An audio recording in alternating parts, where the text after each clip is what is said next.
For unto whomsoever much is given, of him shall be much required. Mindfire with Alan Steadham. Coming up next, right here on The Parker J. Cole Show.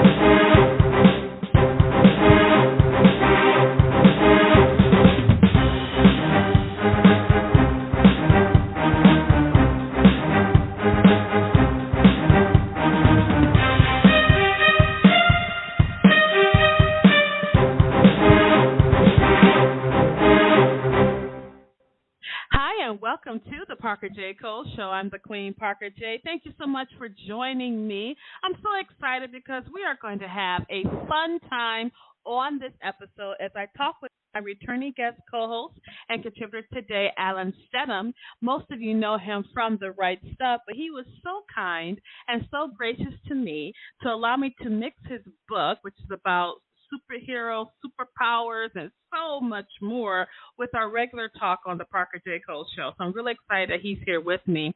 And he's going to be really expanding on this universe that he created and how he put a Christian worldview within the context of the superhero comic books and stories that most of us love. So it's very exciting to talk about today, and we'll be talking to him in just a few moments.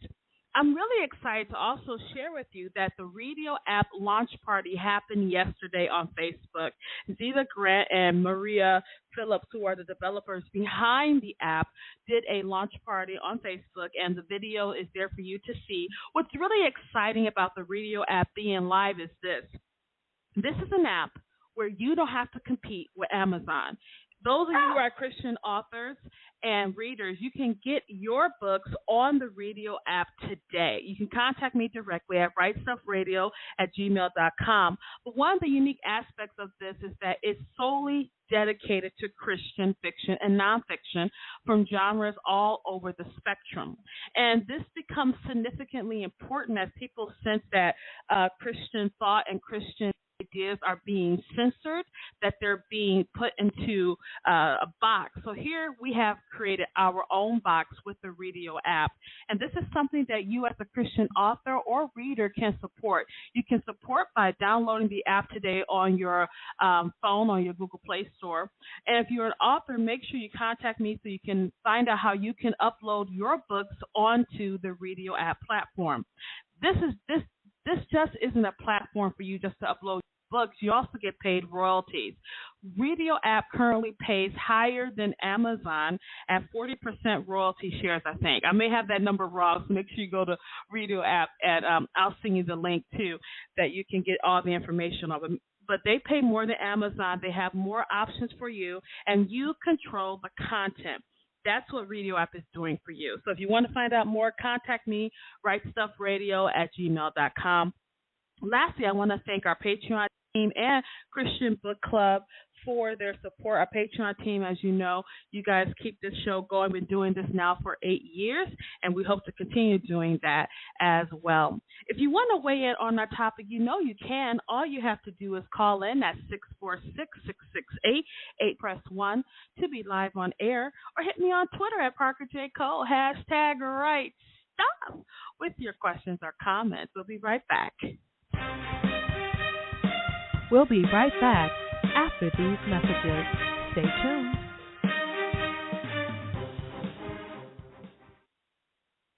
God gives humans the gift of making amazing stories to glorify Him. At SpeculativeFaith.com, our ministry is to help fans explore fantasy, science fiction, supernatural stories, and beyond from an intentional and biblical Christian perspective. We share daily articles and have extensive archives tackling hot topics like end times beliefs, the art of writing, creative excellence in the Christian subcultures, discernment, sex, magic, Harry Potter, and space aliens and the Bible. If you are a parent or anyone else with a discriminating palate, our reviewers explore fantastical novels, movies, television, and games in light of God's beauty, goodness, and truth. Want to find Christian stories? The Spec Faith Library lists every fantastical novel we can find from a Christian author. It's all part of our mission to discern, engage, and enjoy fantastical human creativity in honor of our Creator, Jesus Christ. SpeculativeFaith.com, exploring fantastical stories for God's glory. The Speculative Fiction Cantina is your weekly hypodermic injection of science fiction, fantasy, horror, alternate history, and things weird and wonderful in the world of books and writers. You'll hear from writers who bend the rules and drive the narrative. We ask authors the hard questions. We do the show in our pajamas. Join S. Evan Townsend on this journey over the rainbow and through the looking glass. The Speculative Fiction Cantina on Rightstream Radio every Friday at 6 p.m. Eastern. Sofa Talk podcast will consider Spurgeon's morning and evening devotionals, which deal with all of the things that we are fearful and anxious of, like job, family, and our country. Plus, we will take your prayer requests. Join us on upcoming episodes Monday through Friday for Sofa Talk at anchor.fm/Russell-Sherrard. That's anchor.fm/Russell-Sherrard.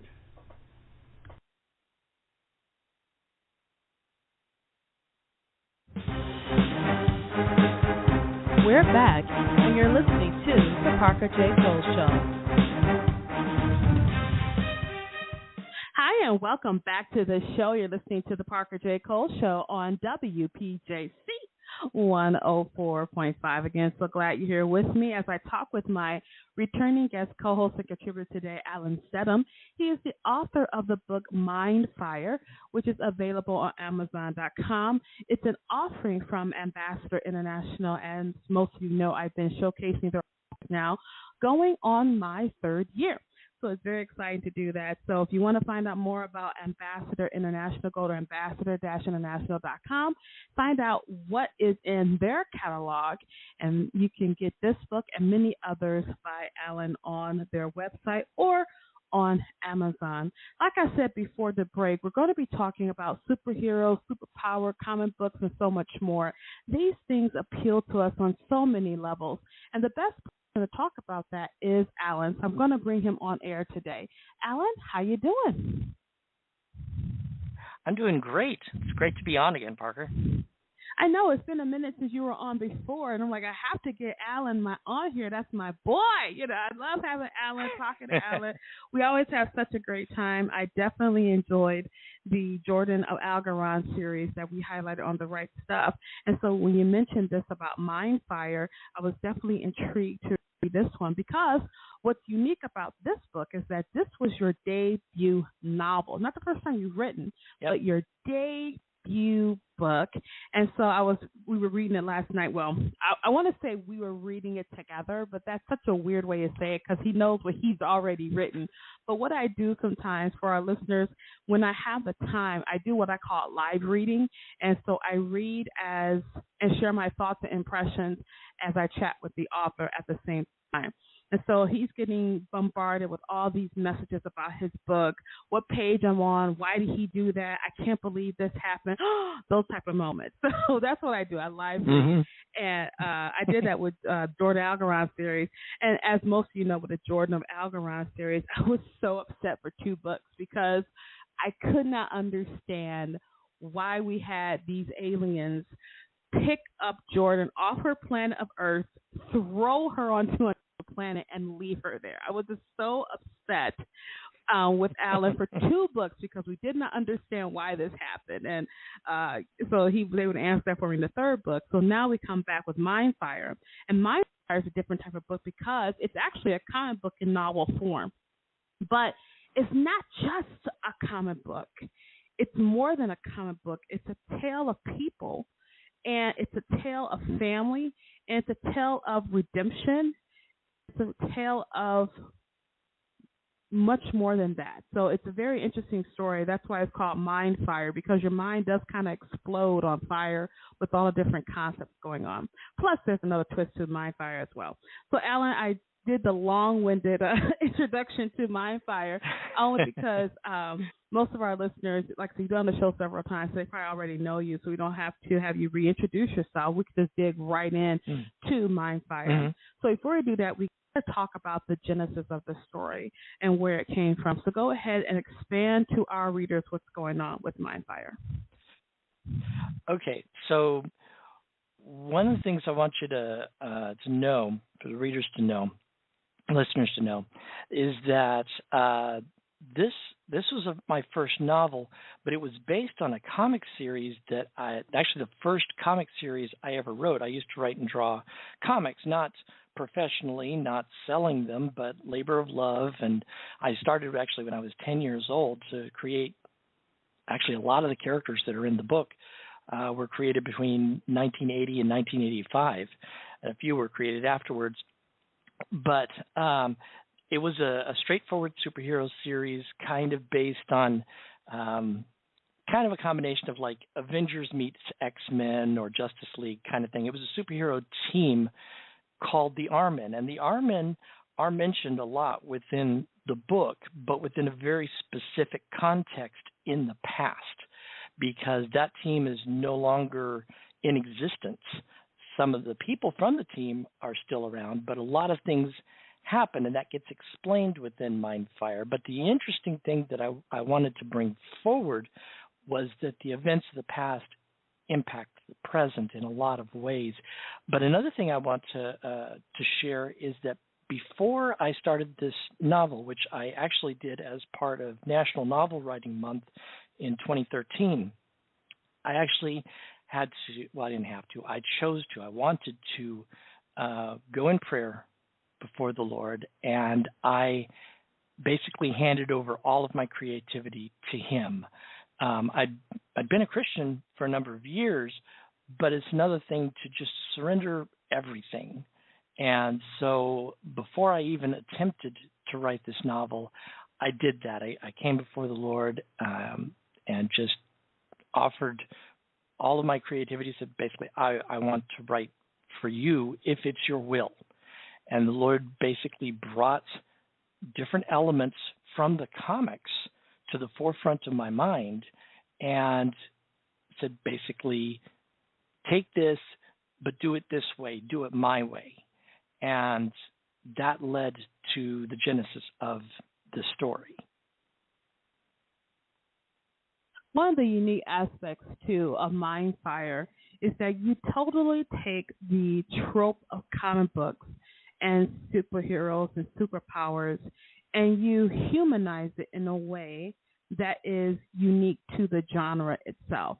Now, we understand that superheroes are human. That's not something that's new. But you did it in a way where basically these superheroes have made a decision. And what was the decision they made in their careers? Well, some of them, like, okay, there's different heroes, but a number of them within the story actually chose to no longer be superheroes. And particularly the main protagonist, Leah Hamilton's father and stepmother, chose to walk away from that life. And it's a very, very poignant part of the story. And it ends up being, I think, it gives insight into these characters, which is what I was hoping for. And others chose to continue. Actually, one in particular, a superhero named Black Fox, chose to continue, even though she's basically, one of the only ones doing this at this point. But it shows the motivations and the convictions of the characters. One of the things I always joke about is that I have a superhero power, and my superhero power is the gift of gab. I always joke because I feel as if I can never run out of things to say. But as I was browsing and reading your book yesterday and going over the various superpowers that the characters had, it was such a diversity of gifts that they had. You had one had the gift of telekinesis, another had the gift of telepathy, one was super strong, another one was able to blend into the shadows and use the shadows as a weapon. There are so many unique gifts in the story. And I couldn't help but wonder, because there is a Christian element within here, and the Christian element is very, very subtle. It actually creeps up toward the end because of all the things that happened to Leia out this whole narrative, and it kind of kicks running, but when the book starts off, it happens right away. Throughout all these things, she has to come to the fact that she may have superpowers, but she's human. And that was something that was extremely poignant in the story, was realizing that I am different and I can't handle being different on my own. I need help. So the Christian element comes much later, like I said, toward the end almost, where it's almost at the end of the book. But throughout it, you have this thread of faith that these superheroes may or may not have, because not all of them accept any sort of faith, and some of them actually go quite mad throughout the tale. And so when they decide to step away, what was the controversy of stepping away from being a superhero? Because, like you said in the beginning of our show, for unto whomever much is given, much is required. And so what were the controversies going on between the superheroes who decided to continue to be what they are and the others who chose to walk away? Well, it kind of comes back to what I would call like the Superman effect or the Batman effect, and that is that the fact that these characters either have powers or use technology or whatever to uphold the law and to stop the bad guys who also either have technology or superpowers, that it's almost a responsibility, a duty to go out there and stop the bad guys. And that's all well and good, but that's the sometimes you've got to take fiction and you keep the fantastic elements, but you take a little bit of humanity in there and show, you know what, the world is not going to stop moving and turning in its orbit just because two people stop being superheroes. They have that right. You have the right to walk away. And so the idea here was, the controversy was for, let's say, Black Fox, who continued as a superhero. That just didn't make sense. It's like, we've got these powers. We've got to protect people. It's our duty. We've got to do this. How can you walk away? And there's like, we just want to have a good marriage and raise our kids, and it's so. And that seems so like, normal for a superhero to even consider. Exactly. I just want to go to Little League and I want to play dress up with my daughter. And the fact you even have that type of consideration was unique. Again, it reminded me a little bit of the plot device in the Civil War with the Marvel movies, and how Iron Man was for oversight, whereas Captain America wasn't for oversight. They needed independence, and how they both struggled with that element of their powers, because people were angry and people did die. People, they said it's tragic and everything else. And then, of course, y'all know what happened with that. Those of you who haven't watched the Marvel movies, I'm sorry I spoiled it for you. But Civil War broke up. And so what happened, but at the end of the day, it was understanding that these people who have superpowers are essentially human, and that they want to live normal lives. And my question was, there was an element there where each superhero comes to grips at one point with their own humanity. For example, one of the superheroes is faced with their own humanity when someone close to them is attacked and hurt. And he's faced with his own humanity, and that humanity, in my mind, actually consumes them in a way that affects the others. And then each superhero as well, they don't live easy lives. For example, there's a character in here. His name is Steve, and his name is Crusader. His superhero name is Crusader. He is like, and this to Alan yesterday while I was live reading. He's like the Captain Kirk superhero guy because he is dating so many of these women. And I'm sitting here like, has there anyone he hasn't dated yet? And I was joking about it. But because of his, and I have to say, in a way, his promiscuity, I guess, in a way, it causes problems too, because now you have the effects of being a playboy affecting the relations with the superheroes and then with the humans as well. So there's a lot to the story, and you really have to read it because there's so much depth, a lot of characters you have to follow, and there are individual stories all coming together in a single thread. So the book's really exciting. For those of you listening, Mindfire by Alan Steadham is very exciting. It's a Christian take, but not very preachy at all. But it's a Christian take on superhero trope with differences. So it's a family affair too, and I love that aspect of this. Is that it's a family affair. You don't have this superhero going off, leaving his son. There's no Krypton. He left his son. That they're very much involved with their families in certain ways. So So my next question, Alan, I don't want to take too much. I want to make sure I don't want to talk too much. My superhero power can be overwhelming sometimes.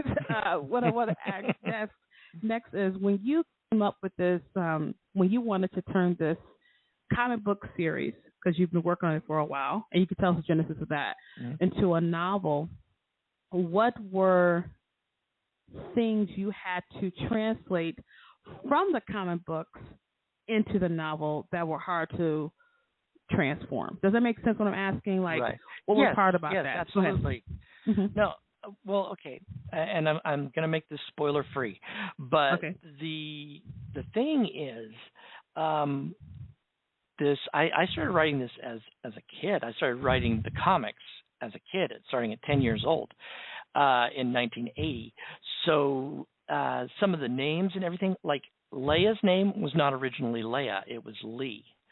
And that was a fine girl's name in 1980, but it doesn't quite translate. It doesn't have the impact of, say, Leia, which now I've changed it so that she was actually named after her biological mother's favorite character in Star Wars.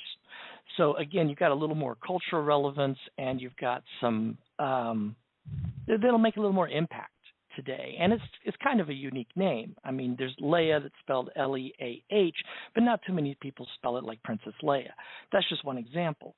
Also, with over 20 years of comic book plots, a lot of things changed. A lot of things really weren't relevant, and some things needed to be changed for the times or for the story. And the Lord showed me the things basically to keep and the things to leave out.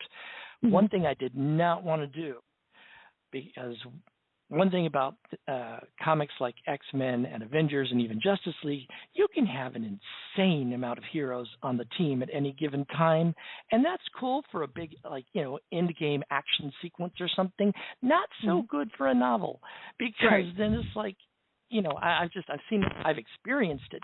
You got a novel with 15 different main characters to follow. Sorry, that's going to lose people. It would lose me.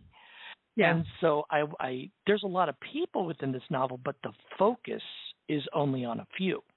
And that's what I wanted. I wanted it to be an easy to follow novel. And I think for the most part I succeeded. It was, it is my debut novel. It's not as polished as some of the Jordan of Algorand series, but I'm proud of it because it accurately reflects the characters' personalities and, as you said, their humanity. And one thing that the book did that the comic really didn't go into, because I wasn't a Christian when I wrote the majority of those comics, so it didn't come to my mind, is that basically, and also I didn't have the life experiences that I have now. I mean, I didn't get married till 1995, and the comic was almost done by that point. And so I have the experiences of being married for a number of years, of having children, and of, even knowing friends who now have grandchildren and stuff. So it gave me some perspective to be able to write a multi-generational story, which is what this is. At the same time, without just being like, no offense to fans of Lord of the Rings, but I mean just that type of. I didn't want a big epic fantasy. I wanted a simple story with a lot of layers, and I think that this captured that for what it is. And like you say, it is a generational, multi-generational story. And so we go back and forth between the parents, the kids, the aunts, the uncles. It's a family story. And that's a unique aspect that I like, too, because oftentimes with the superhero stories, I stand alone. I walk alone. No one's with me. And it's like, but you can have someone with you if you try. But then that causes problems because the villain comes and wants to hurt you as bad they can. They can't hurt you directly by hurting you. They want to hurt your family. So it's a common trope, and so you have that family aspect in here as well. So when we come back from our break, we're going to be talking more with Alan Steadham about his book, Mindfire, which is available at Ambassador International as well as on Amazon. You want to call in and weigh in? Call in at 646-668-8485. We'll be right back after these messages. Stay tuned.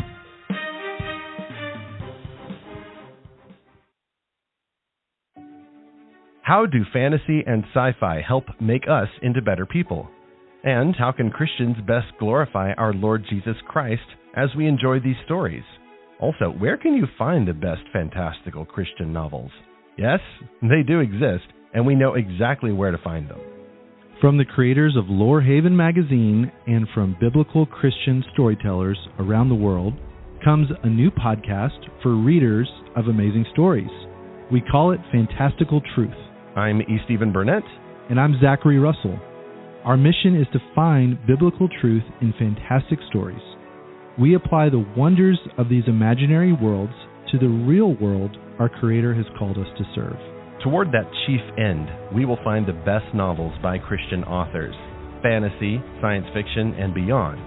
Together we will explore these stories in light of the gospel, and we'll join these authors and other creative friends on this joyful journey to find the happiness and holiness of Jesus by exploring His gift of truthful imagination. Please subscribe at lorehaven.com or on podcast players everywhere. Join us in this eternal quest to seek and find fantastical truth.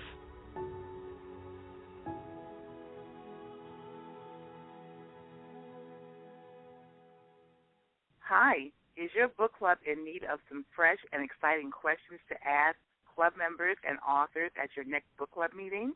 Literations, the book conversation game, is 70 thought-provoking questions to really get into an in-depth discussion about the books you and your club members are reading. These questions really get into the characters, the storyline, and into the author's head. These questions may just give you and your book club members a whole new way to get into a new conversation, a literation. Literations is also a great set of tools for bloggers, interviewers, and authors to use a discussion question. Are you ready to get lit? Please visit our website at litversations.com, LITVERSATION.com. And please like our Facebook page at Simply Said Reading Accessories. Thank you. As an author, you understand the devastation of someone plagiarizing your work. But what if someone stole your identity? Protect yourself and your family with identity theft protection. Services include credit monitoring, credit reports and scores from all 3 credit bureaus, social security number, emails, credit cards, bank account monitoring, and social media monitoring from Facebook, Twitter, Instagram, and LinkedIn. For more information, call 248-525-7680. We're back, and you're listening to The Parker J. Cole Show. Hi, Hi, and welcome back to the Parker J. Cole Show. I'm the Queen here, and we are talking to my returning guest, co-host and contributor today, Alan Steadham. He is the author of the book Mindfire, a superhero novel that you've never read before, available from Ambassador International, as well as for you to purchase on Amazon.com. What's really unique about Mindfire is that it takes a lot of the tropes that we're familiar with when it comes to superheroes, comic books, superpowers, and turns it on its head.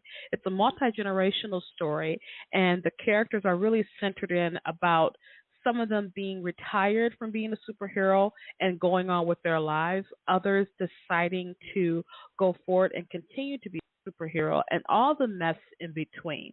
So what I like, again, Alan, is that these characters are quite human. They are not perfect.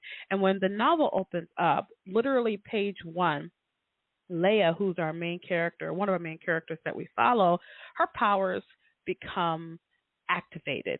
And they become activated unbeknownst to her because she did something she wasn't supposed to do according to biblical precepts. So what happened? Okay, so we, like you said, in the first chapter, Leia's powers manifest for the first time. But what we don't know is that in a lot of comics and stuff, the powers are biological. They're not technological. Now, sometimes it's because of an accident, like the Flash getting hit by lightning, or, Superman's from another planet, but I didn't want to have aliens in this story. We did that in the Jordan series. So what happens, though, is that there's the biological element. Now, one thing you wouldn't think is that the chemical changes from becoming pregnant would trigger power activation. But if you think about it from a biochemical standpoint, it kind of makes sense. And so early in the story, Leia finds out not only does she have powers, but she's pregnant because she's been checking up with her boyfriend, who she's known since childhood, and they have a really deep relationship, but they're sinners, and they're just doing what people do, but there's consequences for it. Now, part of the consequence is the pregnancy, but now that she has these powers, there's also consequences for having the powers. And so, she has to deal with a lot of things in this story, and that's why ultimately Mindfire is a redemption story, because Leia has been doing all these things on her own, and I thought this was like the number one point that I was hoping to make relatable, is that we all make mistakes. We all have things that we regret about our lives. And so, but what can we do about it? Well, this is a Christian fiction. So to me, the answer to all these types of questions is Jesus and the redemption that he brings through salvation, that God wants to offer this to us. But I did not want any tropes in regards of, oh, here's the answer, here's the instant conversion, okay, everything's great. And that just didn't feel right with these characters. I wanted to show that, they sought the answers. Leia seeks answers for the majority of the book on her own, and finally realizes along the way, I can't handle this on my own. It just, things build to the point where anybody would be at their wit's end. And so, and she's not the only character that happens to, but it's a real push of the book, and Leia's story is very deep, it's very personal, and I hope it's very compelling. For me, Alan, she has powers, but it's not just that. She has horns. And for me, I would have ran to Jesus with the horns, okay? She had to go through a lot before she ran to Jesus. But when I had the horns in my head, would have run to Jesus. And what's so interesting, I recently binge watched Dr. Pimple Popper on YouTube. And one of the people had horns growing out their head because of the keratin or whatever crazy stuff they had happen. Okay. And I'm sitting there like, oh my gosh. For me, like life would have stopped. Like, Jesus, you have to get rid of these horns. I can handle the powers, not literally, but I can handle the power. But you've got to get rid of the horns. And so she finds that out, and she goes through this journey, and it's a very turbulent journey. That's one thing that definitely happens to Leia, is that she has a lot thrown at her. And here's the thing: she has superpowers, but she doesn't consider herself a superhero by any means. She has them. She didn't even know she had them until she got pregnant, and she didn't know she was pregnant until she got the superpower. So all these things kind of happen backwards, And with Leia, though, that's why I like how you use the Bible verse about to whom much is given, much is required, because she does have a lot on her. She does have a very unique grouping of power as well. And I was thinking about spiritual gifts and how certain people within the church, like some people can write, they can sing, they can paint, they can go to space and create a colony, whatever, okay? They have all these different gifts. And then you got one person that's just one thing. Well, I can sit here and pray, and you feel like, how come so-and-so has this gift and so-and-so has that gift? But like you said, the more you have, the more God calls you to be responsible with that gifting. Now, we're just using superpowers, because who doesn't want to have the power to blow someone up or to burn somebody, especially in traffic? I think that's why God didn't really give us these type of superpowers, because imagine road rage. Imagine that. that one day. No. So it makes you, the people in cars people do enough damage to cars. And without superpowers. Right? Without it. But something else. But something else interesting to me is that my editor is actually the one that suggested the verse, and the thing is, it made me realize Marvel Comics borrowed from that verse, because with great power comes great responsibility comes from that verse. Now, I don't know if they knew that or not when Stan Lee came up with it, but that's where it comes from. It's biblical, and so it's kind of interesting that this character that everybody knows, Spider-Man, his moral center comes from a Bible verse. It's interesting you mentioned that. I had a guy on my show named Art Greenhall, and he used to work with Stan Lee. And he talked about how Stan Lee wanted more Christian comic books. But around the time Stan Lee started to really pick up in popularity, he ended up focusing on that, because for so long comic books were the nerd section, and only nerds were over here. Some pimply little boy with two teeth coming out of his throat was the customer, if you will. And so it was only for a niche market, and then people started to really embrace comic books, and he ended up focusing on that. But he talked about that. He actually has a quote from Stan Lee actually saying, hey, because he wrote a comic book which is Christian superheroes. And he has a quote from Stan Lee supporting that. So it's very interesting that you say that. So I wouldn't put it past the realm of possibility that he got it from a Bible verse at all. Because especially from what Art told me. And go ahead. What were you going to say? No, I was just going to say, it's when it comes down to it, I mean, I know comic books started off, there was different kinds of comics. I mean, there was Dick Tracy. There was all these different, so comics have been around for a very long time. But superhero comics started in 1938 with Superman. And then shortly after that, you had Batman and Captain America with World War II.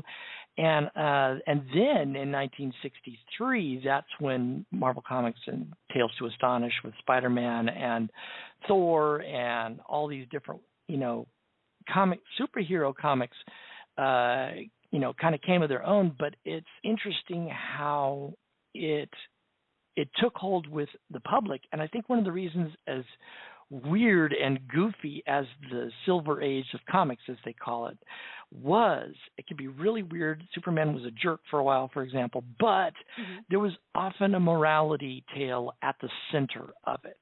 Now, sometimes it took a long time to get there. Sometimes they shoved it in your face. Sometimes it was even kind of preachy. But that's what made superhero comics kind of a thing, was that there was a point to it. The funnies in the newspaper were just, basically gag a day type of stuff. But superhero stories told you something. I would almost even compare it to kind of like Star Trek with science fiction. They had a message they were giving. And so I think people like that message, and I think that that's also why when you avoid the typical tropes, superhero fiction can be very compelling in novel form, not just in comics or in movies, but it does very, very well on the written or the ebook page or even audiobooks. Right. And like I said, Mindfire has a lot of superhero powers, and it's not just the powers that are fascinating, it's the relationships with everyone here. And one of the things we mentioned earlier was that there's a redemptive quality to the story because, like you said, she gets pregnant, she's not married. Her boyfriend have known each other for a long time. And I thought for sure her boyfriend was going to act one way, and he ended up acting a different way. I won't spoil it what it is, but I just knew he was going to be X, and he turned out to be Y. So when that happened, it was just really interesting to see those dynamics of the relationships build, how some relationships were broken, some relationships were irreparable, and that's what happens in real life with a regular family. So imagine that magnified with people who have superpowers. Now let's shift a little bit with this question about superpowers because there are people, and Stan Lee had a show out for a while, it's called Superhuman, and they would interview these people with unique abilities. I didn't watch it very often, but the one I remember watching was the guy who could literally run all day. And he could run all day because his body did not produce an acid from his muscles that told him to stop, because the acid would, say, okay, I'm hurting, I could stop it. So he could literally run all day. And the producer or the host of the show, he ran with him for an hour, but he was done. And the guy ran all day, and then he said, I'll run back home. So he had this ability, but it was because something was missing in his body. His body did not produce the acid. So let's say if your muscle tore, you wouldn't know it because you can't feel it because the acid's not there to remind you, hey, problems. We have problems here. Mayday, mayday, danger, Will Robinson. So that's why he was able to do that. Do you remember that show by any chance, Alice? I don't, but I honestly don't watch a lot of television. I tend to stick to either, sci-fi or certain movies. Occasionally I'll watch different things, but I vaguely remember that show existing. I just didn't actually watch it. Yeah, I only saw that one episode because it was quite fascinating to see the premise of people. It's not that they're superheroes, but they have abilities that others can't do. And, of course, it's not like a freak show either. And I hate to use that term. We're not supposed to use that term nowadays. But it's like a freak show. People are bugging their eyes out. Oh, hey, look, I could put 3,000 pins in my eye and all that weird stuff. Like, why would you do that? Who practices for that? You know what I mean? But anyway, so I was thinking about that, but how one of the reasons why I think God didn't give us superpowers because in a sinful world like we currently live in, and like you depicted in Mindfire, that will cause a lot of issues. One of the particularly like, go ahead. I was just going to say also one of the things that I was glad was I could bring out in Mindfire, again without giving spoilers, is that you don't have to have powers. If you have certain skills or even the element of surprise, a non-powered person can be just as deadly as a person with powers. And also, having powers does not protect you from everything. So that kind of flips that on its head because, Well, one of the things that there's as you've mentioned, there's tragic things that happen in the story, and they affect different characters, and it's at different points in the character's history. But there's one character who she has extraordinary abilities, but she neglects herself and gets sick enough almost to die, and it's her powers that save her. And Crusader, he's invulnerable. He's basically like a version of Superman, except he's not an alien. He can fly. He's super strong. He's invulnerable, but his mind is vulnerable.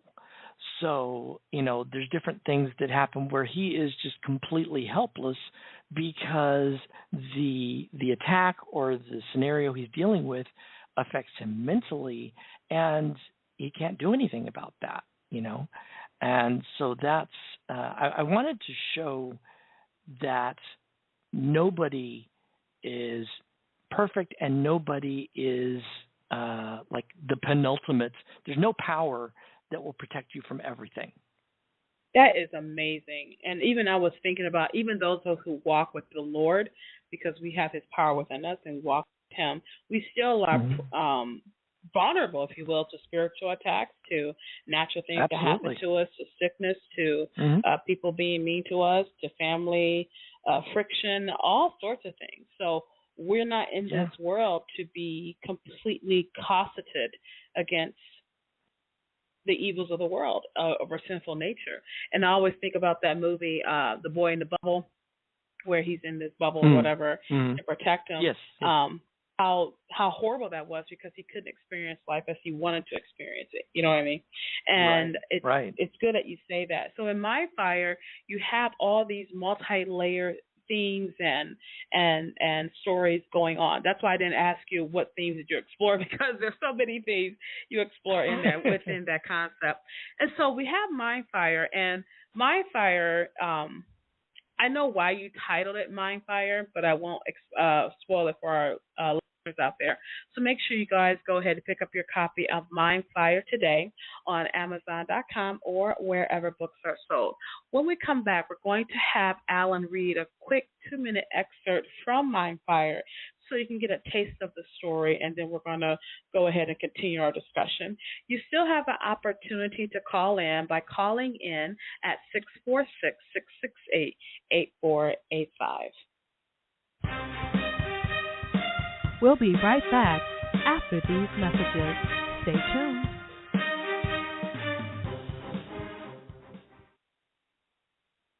Question: if you write a book, everybody will rush out to buy it.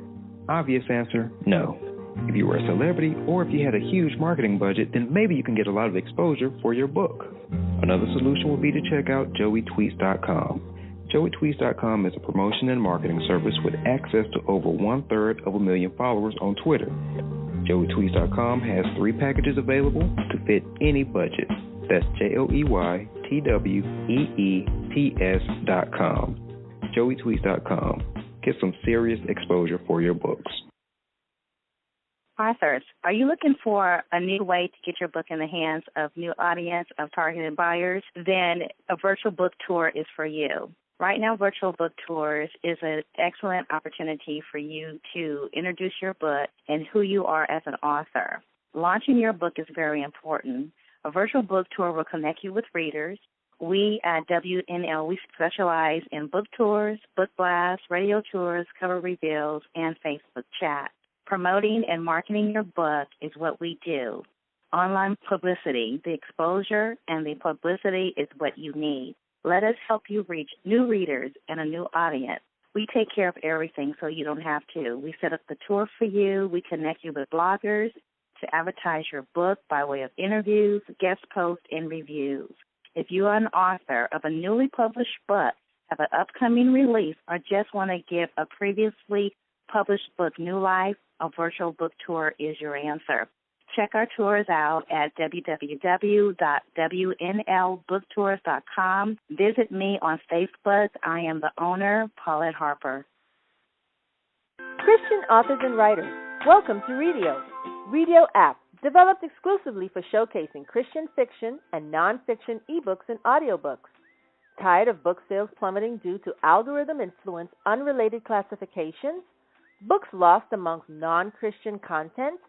Redio allows you to reach your target audience who's eager to devour your Most High God-inspired books in a variety of Christian subgenres. You write in a niche market. Redio solely caters to it. Follow at Redio App today on social media or visit RadioApp.com to know when we are accepting author catalog uploads.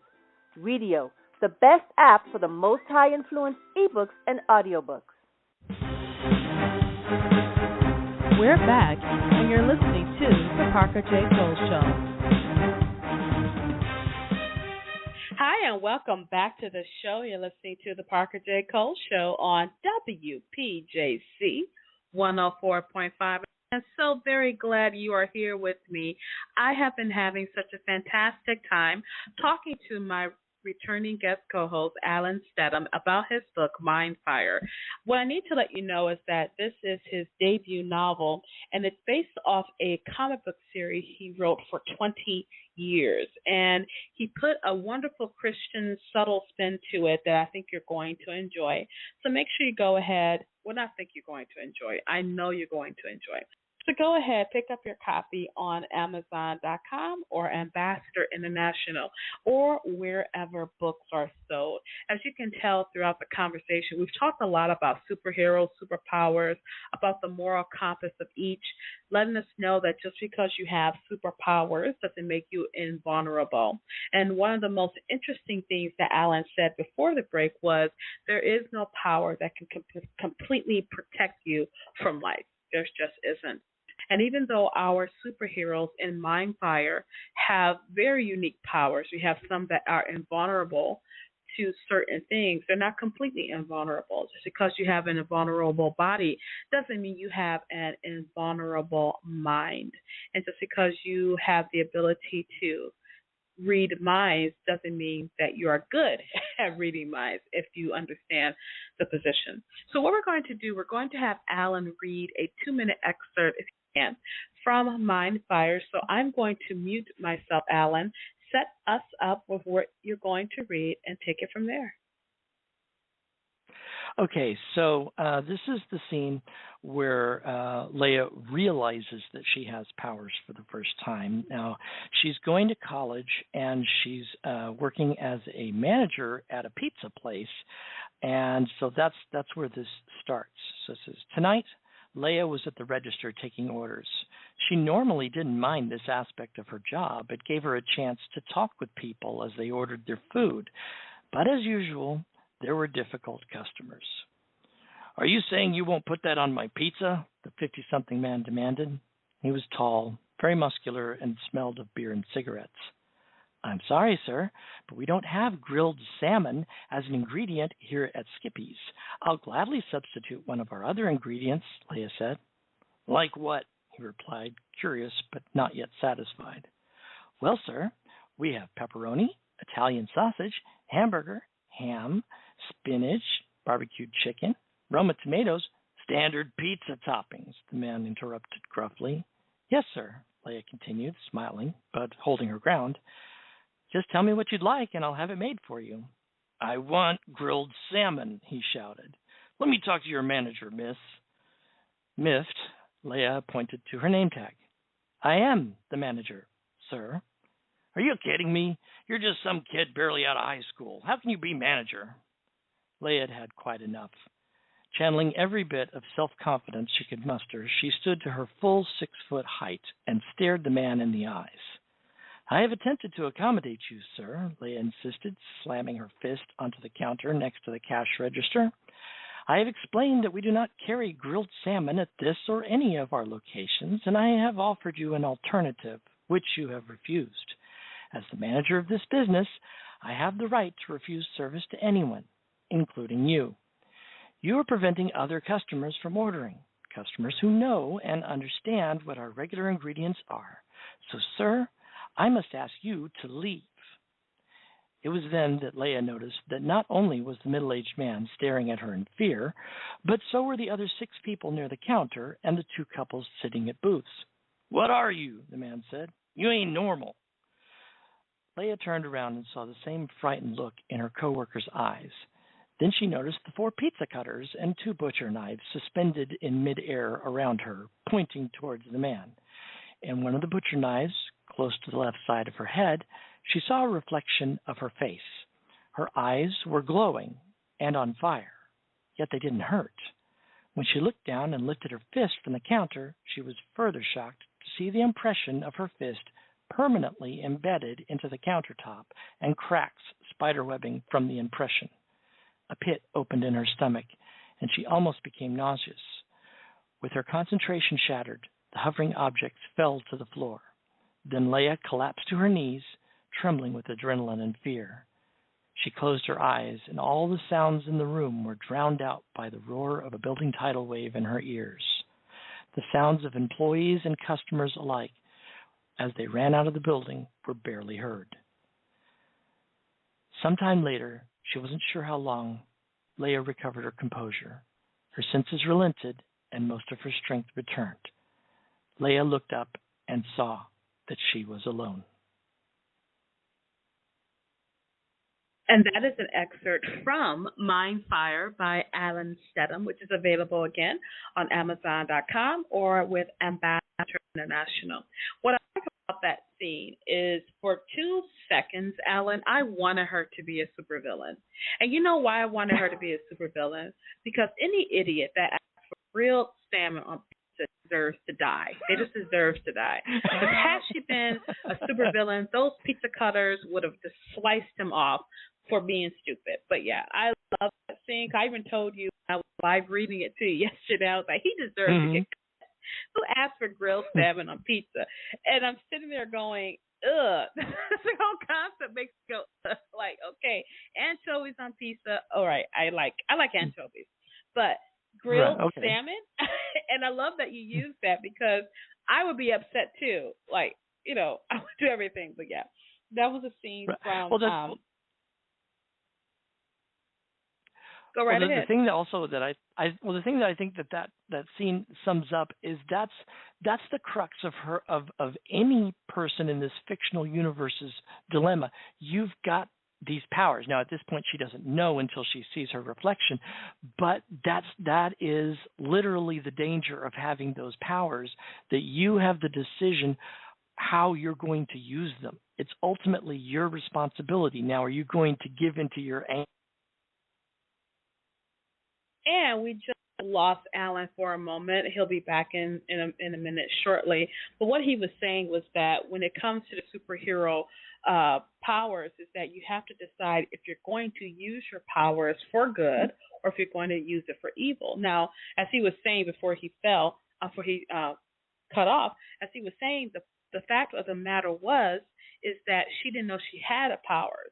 And when you visualize the scene in your story, imagine a girl who has fire coming out of her eyes and they're glowing. Imagine she's in a regular pizza uniform standing in front of this jerk who's asking for grilled salmon on pizza, and all these knives are suspended in the air poking at him. And guess what? She has to make a decision what's going to happen. But again, she didn't know that this was going to happen. She had no idea.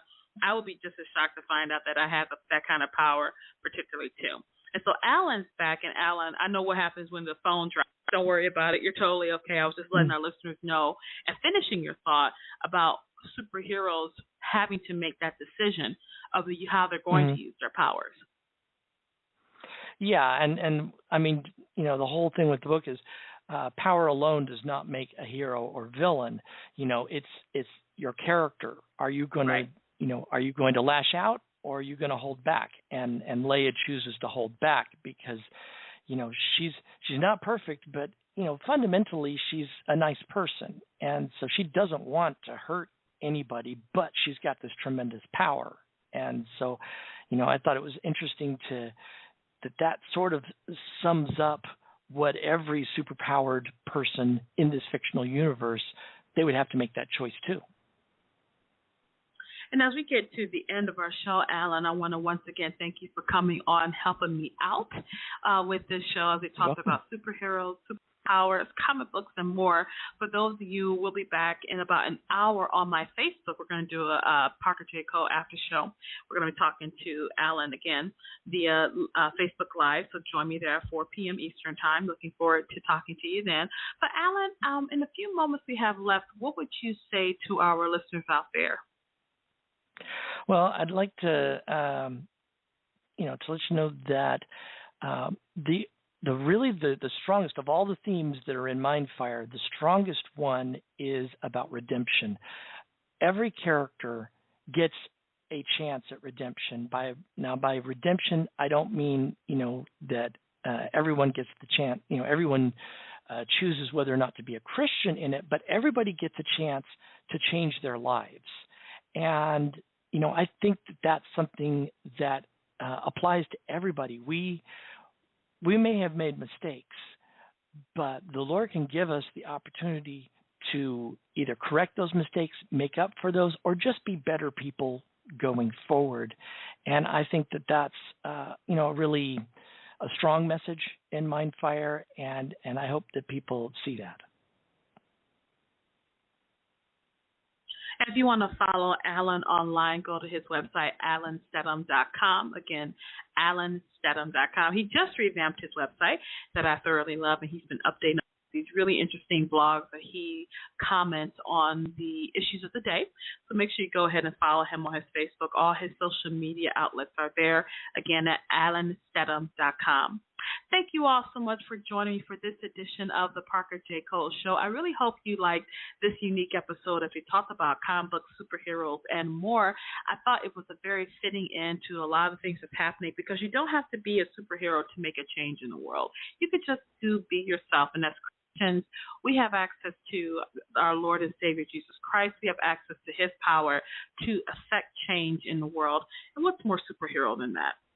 Thank you for joining me for the Parker J. Cole Show. You have a wonderful, absolutely glorious, blessed day. God bless.